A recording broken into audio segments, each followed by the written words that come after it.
Hi guys, welcome everyone. Welcome to my channel Imbibe and this is Shambhavi और आज हम लोग राइटिंग केमिकल फॉर्मूला सीखने वाले हैं। तो केमिकल फॉर्मूला सबसे पहले क्या होता है? सिंबॉलिक रिप्रेजेंटेशन होता है किसी कंपाउंड का। और केमिकल फॉर्मूला लिखने के लिए हमें दो चीज़ें मालूम होनी चाहिए। सबसे पहला तो सिंबल उस एलिमेंट का एंड साथ ही साथ में वैलेंसी किसी एलिमेंट की। ठीक है, तो सिंबल जो है सबसे पहले क्या होता है? सिंबल तो होता है शॉर्ट फॉर्म होता है किसी एलिमेंट का। और वैलेंसी क्या होती है? वैलेंसी होती है कंबाइनिंग कैपेसिटी या कंबाइनिंग पावर किसी एलिमेंट की। ठीक है, तो अब जैसे सिंबल, जैसे सोडियम का क्या होता है? Na होता है, कैल्शियम का Ca, नाइट्रोजन का N, ऑक्सीजन का O। ये क्या है? ये सभी सिंबल्स हैं। और जब हम केमिकल फॉर्मूला लिखते हैं तो हम सोडियम फुल फॉर्म उसका पूरा नाम नहीं लिखते हैं, बल्कि हम सोडियम की जगह पे शॉर्ट फॉर्म लिखते हैं उसका, एलिमेंट का। नाउ अगर हम वैलेंसी की बात की जाए तो वैलेंसी होती है कंबाइनिंग कैपेसिटी या कंबाइनिंग पावर किसी एलिमेंट की। यानी कि वैलेंसी जो है ऐसे ही हम यूज़ करते हैं कि हम ढूंढ सके कितने एटम्स जो है एलिमेंट के कंबाइन कर सकते हैं या कर रहे हैं किसी दूसरे एलिमेंट के एटम के साथ। ठीक है, एक कंपाउंड बनाने के लिए, एक केमिकल कंपाउंड बनाने के लिए, उसे क्या कहते हैं? वैलेंसी कहते हैं। जैसे फॉर एग्जांपल अगर हम प्रैक्टिकल लाइफ से अपने रिलेट करें इसे, तो जैसे ऑक्टोपस के 8 पैर होते हैं, राइट? पैर होते हैं कि हाथ होते हैं? 8 पैर होते हैं। एंड ह्यूमन बींग्स के कितने होते हैं? 2 पैर होते हैं। तो हाथ होते हैं 2 पैर भी होते हैं। तो ये ऑक्टोपस जो है, किसी अगर ह्यूमन बीइंग को अगर उसे कैच करना हो तो वो क्या करेगा? वो अपने 2 पैरों का इस्तेमाल करेगा ह्यूमन बीइंग को कैच करने के लिए। ठीक है, उसके दोनों हाथों से उसको लॉक कर लेने के लिए। इसी तरह अगर उसे अपने 8 पैर को यूज़ करना हो तो वो कितने ह्यूमन बीइंग्स को पकड़ सकता है अपने 8 पैरों से? तो 4 ह्यूमन बीइंग्स को वो लॉक कर सकता है अपने पैरों से। ठीक है, इसी को क्या कहेंगे? ऑक्टोपस की कंबाइनिंग कैपेसिटी, राइट?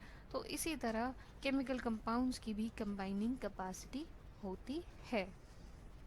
जैसे कि अगर हम कंबाइनिंग कैपेसिटी बात करें सोडियम की ही, तो सोडियम की कंबाइनिंग कैपेसिटी या वैलेंसी आप कैसे निकालेंगे? वैलेंसी निकालने के लिए हम सबसे पहले उसका एटॉमिक नंबर हमें मालूम है कि 11 होता है। अब हम अगर डिस्ट्रीब्यूशन करेंगे इलेक्ट्रॉन का, तो कैसे होगा इलेक्ट्रॉन का डिस्ट्रीब्यूशन? तो सबसे पहले 2 इलेक्ट्रॉन्स हम फिलअप करते हैं इनर ऑर्बिटल में, इनर ऑर्बिट में, शेल में। और फिर उसके बाद हम दूसरे शेल में क्या करेंगे? 8 इलेक्ट्रॉन्स फिल करेंगे। मैक्सिमम इनर ऑर्बिट में हम 2 ही इलेक्ट्रॉन्स फिल कर सकते हैं और बाकी के शेल्स में 8 तो 8 जब इसमें फिल हो गया, अब कितने इलेक्ट्रॉन्स लेफ्ट हुए? वो है 1। तो इस 1 इलेक्ट्रॉन को हम आउटर मोस्ट ऑर्बिट में फिल कर देते हैं। अब आउटर मोस्ट ऑर्बिट में जो भी इलेक्ट्रॉन होता है उसे हम वैलेंस इलेक्ट्रॉन कहते हैं। वैलेंस इलेक्ट्रॉन क्यों कहते हैं? क्योंकि ये आउटर मोस्ट इलेक्ट्रॉन है, आउटर मोस्ट शेल में है। ठीक है, और यही इसकी क्या हो जाती है? वैलेंसी हो जाती है। अब क्योंकि ये एक इलेक्ट्रॉन किस चीज़ में पार्टिसिपेट करेगा? कंबाइन करने में किसी अदर इलेक्ट्रॉन के साथ, तो क्या होगा? हम इस इलेक्ट्रॉन को ये डोनेट कर सकता है। ठीक है, तो सोडियम क्या है? एक डोनर है। वो डोनेट करके अपना किसी भी एलिमेंट के साथ कंबाइन करके कोई कंपाउंड फॉर्मेशन कर सकता है। ठीक है, तो इसकी वैलेंसी क्या हो जाएगी सोडियम की? +1। ठीक है, +1, जिसको हम किस तरह से लिखेंगे? ऊपर पावर में। ठीक, नाउ अब अगर बात की जाए किसी अदर एलिमेंट को अगर हम ले लें, जैसे मैग्नीशियम है। मैग्नीशियम का 12 होता है, तो सबसे बाहरी ऑर्बिट में कितने हो जाएंगे एटम्स, इलेक्ट्रॉन्स? 2 इलेक्ट्रॉन्स हो जाएंगे, ठीक है। 2 इधर, 8 इधर, बाकी left over outer most orbit में। तो ये दोनों क्या हो जाएंगे, इनके वैलेंसी, वैलेंसी यानी +2 हो जाएगी मैग्नीशियम की वैलेंसी। अगर इसी तरह बात की जाए क्लोरीन की, अगर हम क्लोरीन की वैलेंसी निकालने की बात करें तो क्लोरीन का 17 होता है एटॉमिक नंबर, यानी 2,8,7, यानी outermost electron, outermost orbit में हम कितने इलेक्ट्रॉन्स भर रहे हैं, 7। Let's fill up 7 electrons. अब क्योंकि क्लोरीन के पास अगर एक और इलेक्ट्रॉन होता तो इसके पास भी क्या होती, इसकी फुल्ली फिल्ड हो जाती आउटर मोस्ट शेल। बट अब देखिए वैलेंसी, हम क्या वैलेंस इलेक्ट्रॉन अगर क्लोरीन में 7 है तो क्या उसकी वैलेंसी भी 7 होगी? तो नॉट पॉसिबल। 4 से ज़्यादा किसी की भी, किसी भी एलिमेंट की वैलेंसी नहीं हो सकती, ठीक है। तो अगर ग्रेटर देन 4 है किसी की भी वैलेंसी तो हम क्या करते हैं, 8 minus whatever valence shell में इलेक्ट्रॉन होते हैं हम उसे माइनस कर देते हैं, तो जो बचता है वो उसकी वैलेंसी होता है। तो 7 अगर क्लोरीन में आउटर मोस्ट शेल में अगर 7 है तो क्या होगा, इसकी वैलेंसी 1 होगी, और वो भी ये माइनस में होगी। अब ये -1 क्यों होगी, क्योंकि ये क्या होता है, ये इलेक्ट्रॉन एक्सेप्टर होते हैं, ठीक है। इलेक्ट्रॉन को एक्सेप्ट करेंगे, क्यों एक्सेप्ट करेंगे, 7 इलेक्ट्रॉन्स डोनेट करना ज़्यादा आसान है या फिर एक इलेक्ट्रॉन लेना ज़्यादा आसान है to attain noble gas configuration? तो 7 वो डोनेट नहीं कर सकता, तो वो क्या करता है, किसी और एलिमेंट से वो 1 लेके और फुल्ली फिल्ड कॉन्फ़िगरेशन अटेन कर सकता है। तो इसलिए 1 जो है इलेक्ट्रॉन लेके किसी से, यानी एक्सेप्टर होता है, लेके वो कंबाइन कर सकता है किसी एटम के साथ अपना स्टेबल होने के लिए और कंपाउंड बना सकता है, ठीक है। अब इसी तरह नेक्स्ट आगे चलते हैं, कुछ रेडिकल्स की बात की जाए तो रेडिकल्स क्या होते हैं, रेडिकल्स या आयंस होते हैं। तो रेडिकल्स जो है कुछ ग्रुप ऑफ एटम्स होते हैं एलिमेंट के जो एक सिंगल यूनिट की तरह बिहेव करते हैं और एक वैलेंसी शो करते हैं, ठीक है। कुछ होते हैं पॉजिटिव रेडिकल्स और कुछ होते हैं निगेटिव रेडिकल्स। अब हम पॉजिटिव और नेगेटिव रेडिकल्स के कुछ एग्जांपल्स देख लेते हैं। तो पॉजिटिव रेडिकल्स जैसे कि अमोनियम, ठीक है। अमोनियम क्या होता है, ये एक पॉजिटिव रेडिकल है, राइट। एंड नेगेटिव रेडिकल में OH माइनस, ये क्या है, एक नेगेटिव रेडिकल है। नेगेटिव रेडिकल में जैसे और एग्जांपल अगर ले लेते हैं SO3 माइनस 2, ठीक है, और SO4 2 माइनस, ये सब क्या है, सल्फाइड एंड सल्फेट, राइट। जैसे बात की जाए पॉजिटिव रेडिकल की तो पॉजिटिव रेडिकल्स में सारे मेटल्स मोनोवेलेंट एलिमेंट्स जैसे पोटाशियम +1, सोडियम +1, लिथियम +1, जिन पे भी पॉजिटिव चार्जेस हैं वो सारे पॉजिटिव रेडिकल्स, जिन पे नेगेटिव चार्जेस हैं वो सारे नेगेटिव रेडिकल्स, राइट। नाउ अब नेक्स्ट बात करते हैं हम कुछ आपको याद करने पड़ेंगे कुछ मोनोवेलेंट डाईवेलेंट आयंस और रेडिकल्स, दोनों ही टाइप के, पॉजिटिव एंड नेगेटिव दोनों ही। अब हम कुछ रूल्स के बारे में बात करते हैं। रूल्स क्या होने चाहिए किसी केमिकल फॉर्मूला को लिखने के लिए। सबसे पहले तो हमें क्या करना पड़ता है, उनकी वैलेंसीज को या चार्जेस को बैलेंस करना पड़ता है, ठीक है। सबसे पहले हम क्या करेंगे, बैलेंस करेंगे क्या, उनकी वैलेंसीज को, ठीक है। And next point, second point पे चलते हैं। अगर किसी कंपाउंड में मेटल और नॉन मेटल दोनों ही है, ठीक है, दोनों से ही मिलके बना है कोई कंपाउंड, तो हम सबसे पहले मेटल को लिखते हैं, देन हम नॉन मेटल का सिंबल लिखते हैं, राइट। जैसे एग्जांपल दे के देखूँ तो जैसे कैल्शियम ऑक्साइड, इस तरह से हम फॉर्मूला लिखते हैं, राइट। तो कैल्शियम यहाँ पे क्या है, मेटल है, देखिए यहाँ हमने मेटल को क्या रखा है, पहले लिखा है, ठीक है।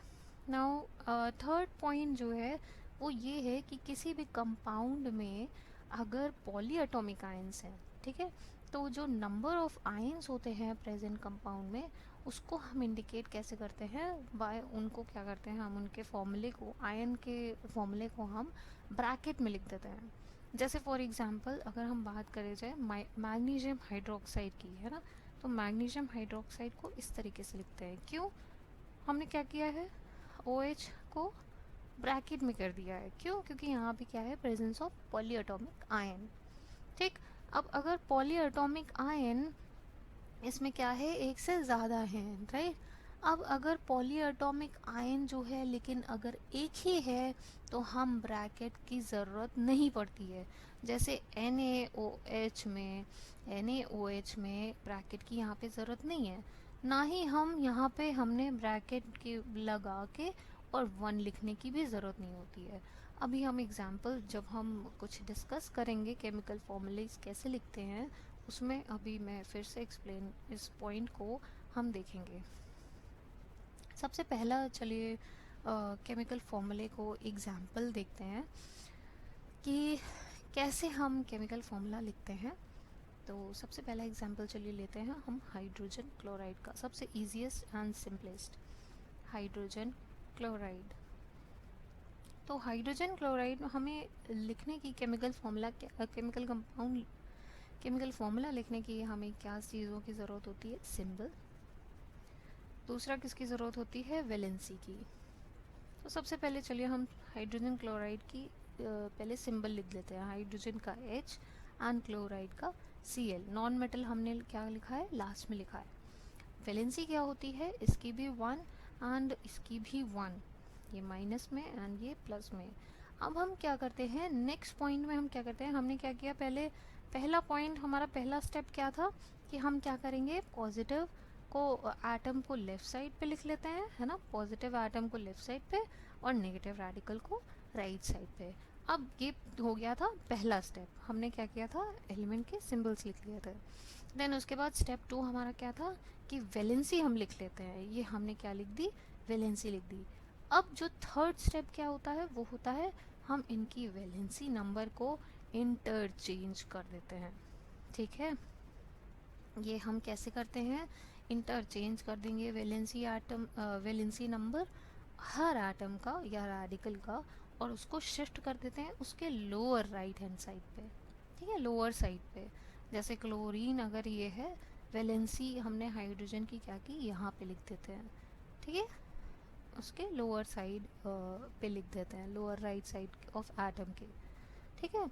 अगर इन केस वैलेंसी जो है नंबर दोनों ही एटम की सेम है, जैसे यहाँ पे सेम है, ठीक है, तो इसमें ऐसे केस में क्या हो जाता है, ऐसे केस में हम क्या कर देते हैं, डिवाइड कर देते हैं, ठीक है, हाईएस्ट कॉमन फैक्टर से, और एक सिंपल होल नंबर रेशो जो है निकाल लेते हैं। अब अगर और हम क्या करते हैं, ये पॉजिटिव और ये जो नेगेटिव आयन पे जो हमने चार्जेस लगा रखे हैं, इसको हम इग्नोर कर देते हैं जब हम राइट हैंड साइड शिफ्ट करते हैं, राइट। और अगर वैलेंसी नंबर रेडिकल का कंपाउंड में इज़ अबव 2, अगर 2 से ज़्यादा है, तो हम इनको इनक्लोज कर देते हैं किसमें, ब्रैकेट में, ठीक है। और नंबर को कहाँ लिख देते हैं, right side of the bracket, बाहर के साइड, नीचे बॉटम में। अभी हम इसी की प्रैक्टिस अभी करते हैं और भी एग्जाम्पल्स के थ्रू। सेकेंड एग्जाम्पल हम लेते हैं, जैसे कि H2S यानी hydrogen sulphide. Second example hydrogen sulphide ले लेते हैं। हाइड्रोजन सल्फाइड में सबसे पहले हम सिंबल लिखेंगे हाइड्रोजन एंड सल्फाइड। देन उसके बाद हम वैलेंसी लिखते हैं, हाइड्रोजन की 1, सल्फाइड की 2, एंड देन हम क्या करेंगे, इसको इंटरचेंज कर देंगे वैलेंसीज, और कहाँ लिख देंगे, राइट हैंड साइड के बॉटम पे हमने सल्फर की वैलेंसी यहाँ पे लिख दी, और सल्फर ऐसे। अब हमने यहाँ पे 1 क्यों नहीं लिखा है, 1 इसलिए नहीं लिखा है क्योंकि हम इसे 1 को इग्नोर कर देते हैं। 1 अगर एक सिंगल एस लिखा है तो it is obvious that sulphur की प्रेजेंस है, तो 1 इसलिए ऑब्वियस है कि 1 लिखने की यहाँ पे ज़रूरत नहीं है, राइट। नाउ अब हम बात करते हैं नेक्स्ट एग्जाम्पल की। नेक्स्ट एग्जाम्पल कुछ टिपिकल सा example, let's us take us some typical example. Next example बात करते हैं कार्बन टेट्राक्लोराइड की। तो कार्बन हमने लिख लिया और क्लोराइड लिख लिया। अब कार्बन की वैलेंसी होती है 4 एंड क्लोरीन की वैलेंसी होती है 1। तो हमने अब इसको इंटरचेंज कर दिया, तो क्या हो गया, carbon tetrachloride is written like this. Okay, next अगर हम बात किया जाए नेक्स्ट फॉर्मूले की, next chemical formula magnesium chloride, magnesium and हमने क्लोराइड ले लिया, मैग्नीशियम की वैलेंसी 2, क्लोरीन की valency 1, interchange, now what happens, MgCl2। ठीक है, नेक्स्ट अगर बात की जाए एक और फॉर्मूला हम ले लेते हैं कैल्शियम ऑक्साइड की, राइट। तो कैल्शियम ऑक्साइड, कैल्शियम का 2 प्लस 2 सॉरी -2, तो क्या हो गया यहाँ पे, हमने इंटरचेंज कर दिया, तो हो क्या गया यहाँ पे, Ca2O2। अब हमें simple whole number, simple ratio में लिखने के लिए हम क्या कर देते हैं, CaO। ठीक है, सिंपल रेशो तो आपको मालूम होगा, राइट। नाउ नेक्स्ट हम बात करते हैं एक और, एक टिपिकल सा हम ले लेते हैं, तो सोडियम कार्बोनेट ले लेते हैं, राइट। तो कार्बोनेट 3, सोडियम का होता है +1, कार्बोनेट का होता है -2। विल एक्सचेंज, क्या बचा, क्या बना, Na2CO3, राइट। नाउ नेक्स्ट एक और फॉर्मूला हम ले लेते हैं अमोनियम सल्फेट का। अमोनियम होता है NH4 एंड इसकी जो वैलेंसी होती है वो होती है +1, ठीक है।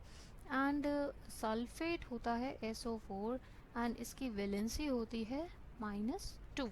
तो अब हम क्या करेंगे, इसमें NH4 ब्रैकेट लगा के 2 लिख देते हैं। वाई, क्योंकि यहाँ पे अब क्या आ गया, पॉली एटॉमिक आयन आ गया है, ठीक है, एंड SO4। इस तरीके से हम क्या करते हैं, केमिकल फॉर्मूले लिखते हैं, राइट। आई होप कि आपको केमिकल फॉर्मूले के कंसेप्ट समझ में आ गए हों।